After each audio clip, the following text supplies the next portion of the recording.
Hello దోస్తులు! Welcome back to vlogs with Senorita. ఈ రోజు వీడియోలో సింపుల్, హెల్తీ అండ్ టేస్టీగా ఉండే పొన్నగంటాకు పాటోలి ఎలా చేసుకోవాలో చూసేద్దాం. ఫస్ట్ అయితే ఒక కట్ట ఫ్రెష్ పొన్నగంటాకుని నీట్‌గా క్లీన్ చేసుకొని ఒలిచిపెట్టుకున్నాను.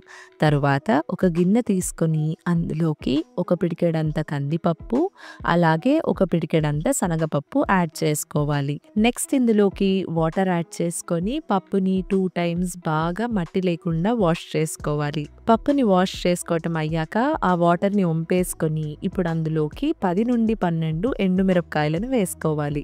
మీ స్పైసీనెస్‌కి అనుకూలంగా ఎండుమిరపకాయలను ప్లస్ మైనస్ చేసుకోవచ్చు.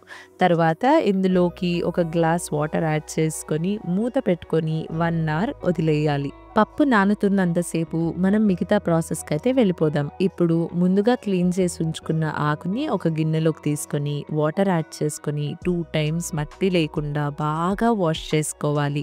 మట్టి వాటర్‌ని పడేసి ఆకుని రఫ్‌గా చాప్ చేసుకొని రెడీగా ఉంచుకోవాలి. తరువాత ఒక బాణలి పెట్టుకొని అందులోకి 3-4 టేబుల్ స్పూన్స్ ఆయిల్ యాడ్ చేసుకోవాలి. చూపిస్తున్న విధంగా ఆయిల్‌ని బాణలికి అంతటికి పట్టివ్వాలి. ఆయిల్ వేడెక్కాక ఇందులోకి ముందుగా చాప్ చేసి ఉంచుకున్న పొన్నగంటాకును వేసుకొని ఒకసారి కలిపేసుకొని కొద్దిగా వాటర్ యాడ్ చేసుకొని మూత పెట్టుకొని మగ్గించుకోవాలి. ఆకు మగ్గుతూ ఉండంగా ముందుగా నానబెట్టి ఉంచుకున్న ఎండుమిరపకాయలు, పప్పు మిశ్రమాన్ని మిక్సీ జార్‌లోకి ట్రాన్స్‌ఫర్ చేసుకోవాలి.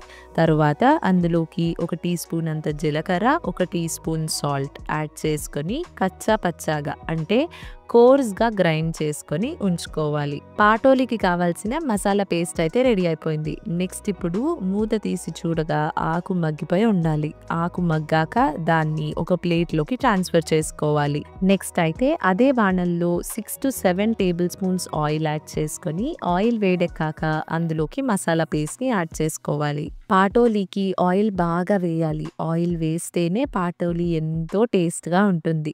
ఈ మసాలా పేస్ట్‌ని లో ఫ్లేమ్‌లో రంగు మారేంత వరకు వేయించుకోవాలి. రంగు మారి ఆయిల్ వదులుతూ ఉండంగా ముందుగా మగ్గించుంచుకున్న పొన్నగంటాకును వేసుకొని అంతా ఒకసారి కలిపేసుకోవాలి.